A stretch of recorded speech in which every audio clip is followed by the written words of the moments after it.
Uwi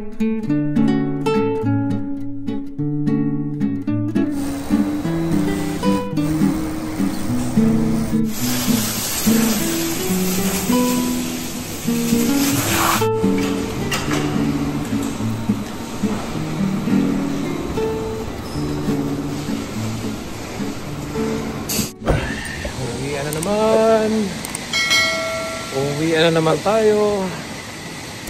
Ay, last night ko na mamaya. Wala akong pasok ngayong hapon. May gusto sana akong i-share sa inyo.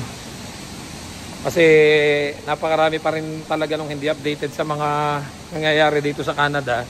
Gusto ko sana ma-share ko sa inyo tong ganitong sitwasyon ngayon dito para ma-aware yung iba. Kasi alam nyo naman na na-share ko na to dati.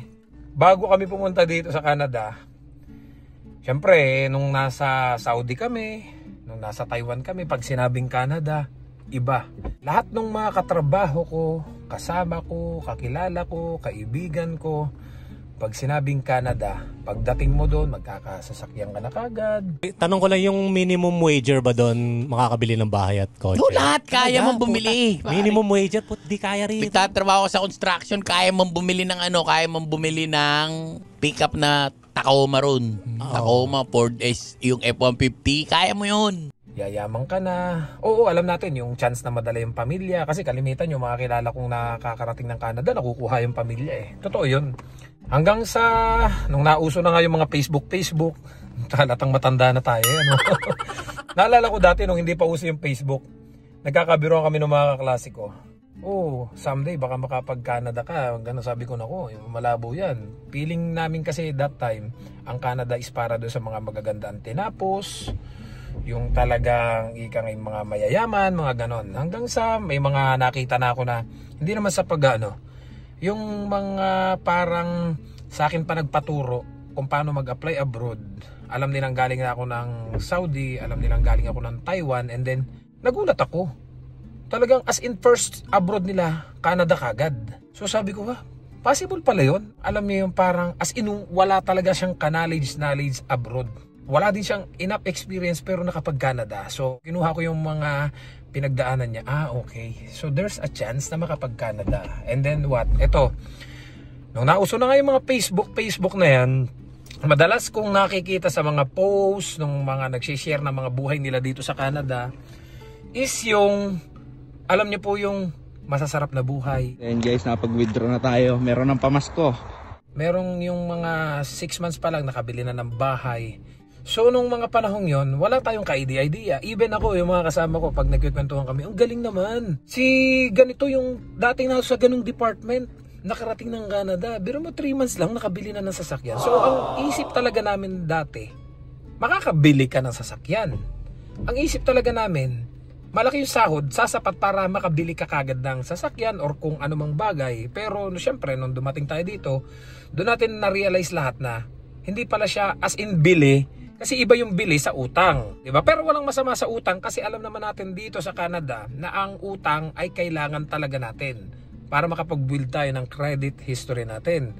Kaya lang nami-mislead yung iba pag sinabing, nakabili ka agad. So iniisip cash. Syempre, akala nung mga kagaya ng mga kasama ko, kakilala ko na nakabili dahil sa sahod.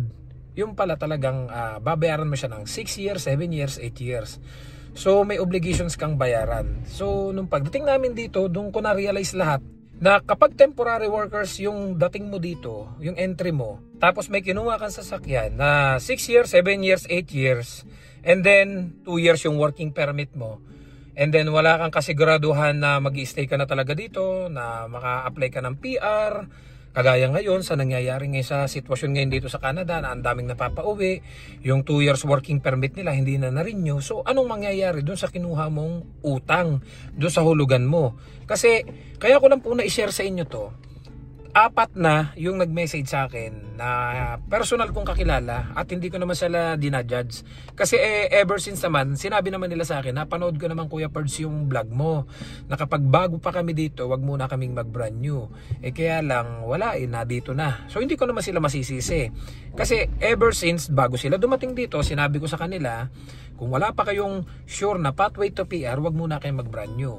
Mga personal ko nga kakilala, nagulat ako, nadyan na yung sasakyan. And then, sabi ko, tinanong ko magkano yung monthly. Sabi nila, okay lang kuya, pampasipag naman to. So, hinayaan ko naman. Sabi ko nga sa inyo, hindi tayo judgmental. Yung advice natin is based sa experience ng mga kakilala natin dito, na kumuha ng brand new, then hindi na rin nyo, napauwi na. So sayang lang yung mga naihulog nila. Ang ending kasi, ibinalik lang nila yung sasakyan. Hindi po kasi dito kagaya sa Pilipinas na hindi ko na maitutuloy ito, ibalik mo yung pera ko. Kalimitan po ng kakilala ko dito na kumuha ng hulugan, pinasalo na lang nila sa iba nang wala silang nakuha or nabawi kahit na $1. So nangyari, pinasa na lang nila doon sa mga kakilala nila, katrabaho nila, kaibigan nila, para daw yung kahit papano hindi sila mabad record dito. Yun yung mga share of experience nila sa akin. Ngayon, yung 4 nga na nag-message sa akin na, Birds, baka naman may alam ka na pwedeng sumalo, makakuha lang kahit 1,000, 2,000. Kasi one year na naming nahulugan yung sasakyan, uuwi na kami. So marami pong ganun. And ito pa, masasabi ko talaga na katapusan na ng hype ng Canada. Kung mapapansin ninyo, wala na kayong masyadong mapapanood na mga vlogger ngayon na nagpo-post ng mga magagandang yung sitwasyon nila dito na pera, nagpe-flex ng pera. Ayan guys, napag-withdraw na tayo. Meron ng pamasko. Kuha na kayo. Magbabakas ako dito. Ayan. Kung sino man makapunta dito, unahan na lang. Ayan yung pera. Nagpe-flex ng mga snow, bagong sasakyan, mga ganun. Tapos yung mga nagsasabi ng mga tara sa Canada, ganito sa Canada, ganun. Kalimitan, ang mga nababalita nyo sa mga reels, sa mga posts, is yung mga madaming mapapauwi, maraming hindi na rin nyo, pahirapan na ngayon dito sa Canada, ang bagal ng process, ang daming nare-refuse, mga ganyan na po. Sabi ko nga, malayo na sa dati. Dati, kapag nakakita ka ng reels, pag nakakita ka ng mga content creator, ng mga vloggers, ang mga makikita mo talaga, puro magaganda yung sinasabi sa Canada. Lagi nila sinasabi na, pagdating dito, mababawi mo yung pera, mag-student kayo. Mababawi nyo yan. Ay ngayon, kung nabalitaan nyo ngayon sa Quebec, even international student, wala ng pathway to PR. Alam naman natin, kapag nag-student ka, magastos. Ang dami ko nang nagawang vlog na about dyan. Natanong ko yung mga international students, magkano yung isang taong tuition fee nila. 1 million. 25,000 Canadian dollar to 30,000 Canadian dollar. So, can you imagine, kung isang mahirap ka, kagaya ko, hindi ko afford yan. Kaya nga hindi ako nag-student eh. Can you imagine, sa kukunin yung 1 million sa loob ng 1 taon para lang mag-international student dito. And then, ang makukuha ko lang na oras para magtrabaho, dati nga, 20 hours lang a week. So sabi ko, hindi sasapat, kinompute ko na yun. Ang dami kong kakilala dito na matatanda na. May 50 years old na, may 55 na, may 40 plus na. Graduate na sa Pilipinas. Ang entry dito is international student, pero alam naman natin yung real purpose nila.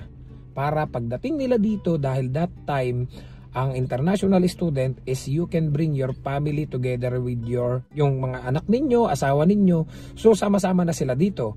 Pero ang purpose talaga nila, hindi mag-aral, kundi magtrabaho. So can you imagine, open work permit yung asawa mo, and then ikaw student, pero binabanatan mo sa part-time. Kaya lang nagkakahigpitan nga po.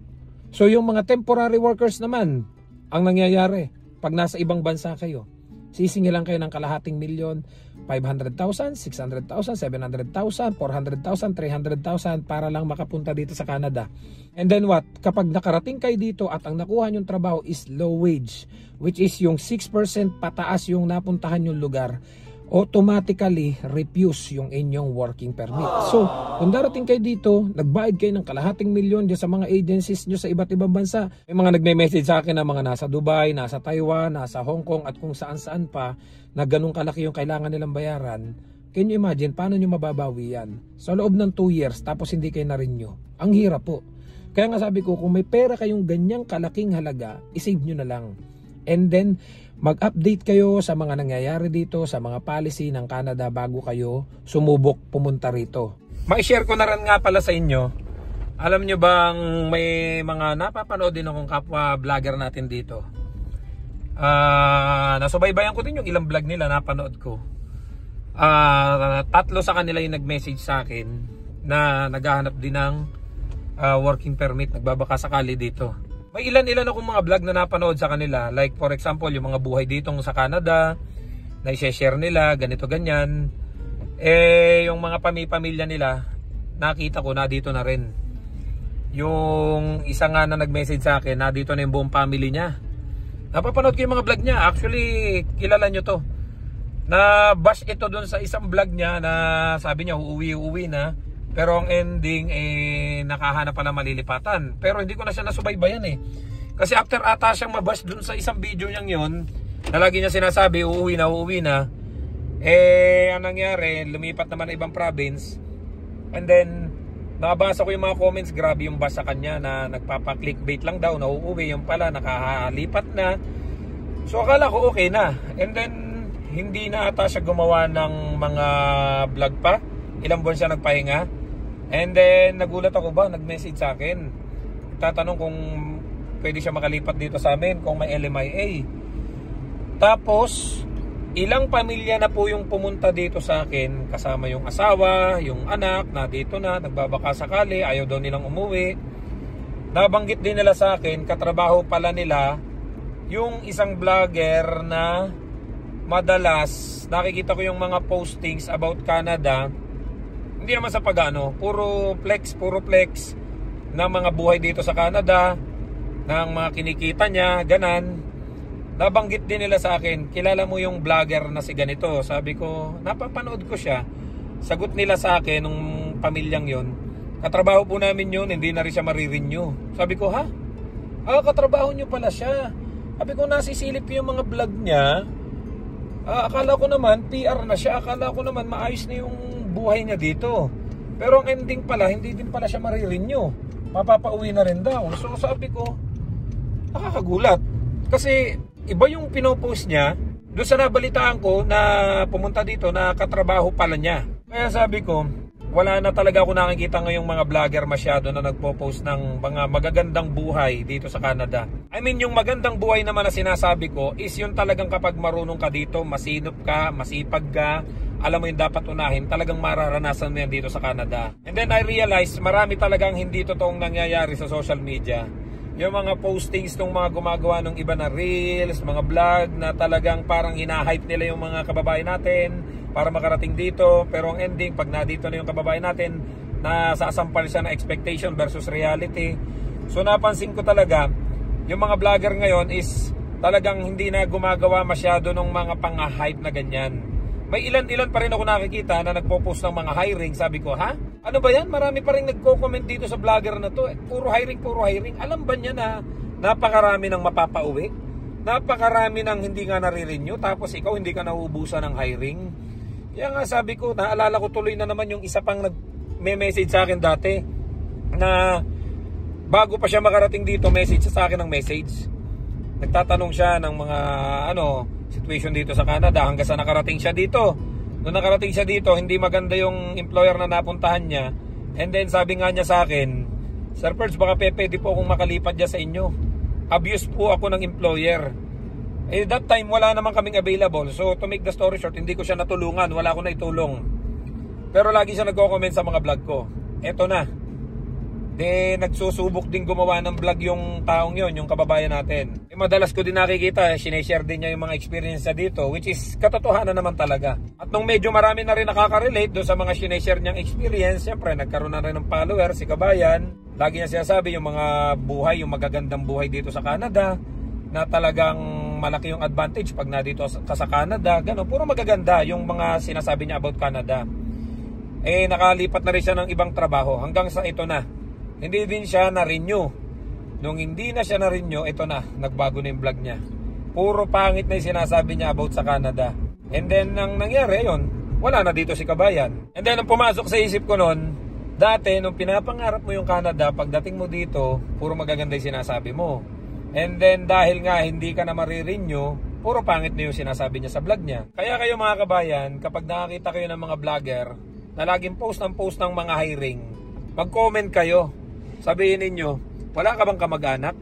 Wala ka bang kapatid, kaibigan o mga kadating katrabaho?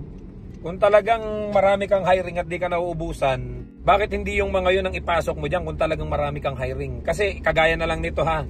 Yan. Lagi yung nakikita ko yung mga post na yan. Hindi nauubusan ng hiring. Farm worker, cleaner, no experience, no diploma, no English, no placement. Sabi ko, ha?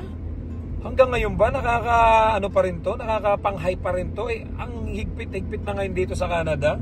Para lang talaga sa kita sa reels, kita sa pagiging content creator, kahit na ina-hype nyo yung mga kababayan natin, na alam nyo naman na yung iba kasi walang ka-idea na nagkakahigpitan na po talaga ngayon dito sa Canada.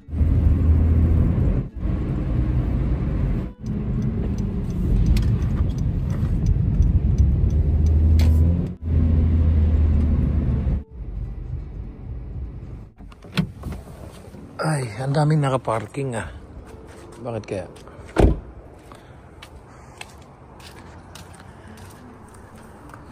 Yan. Uwi na tayo.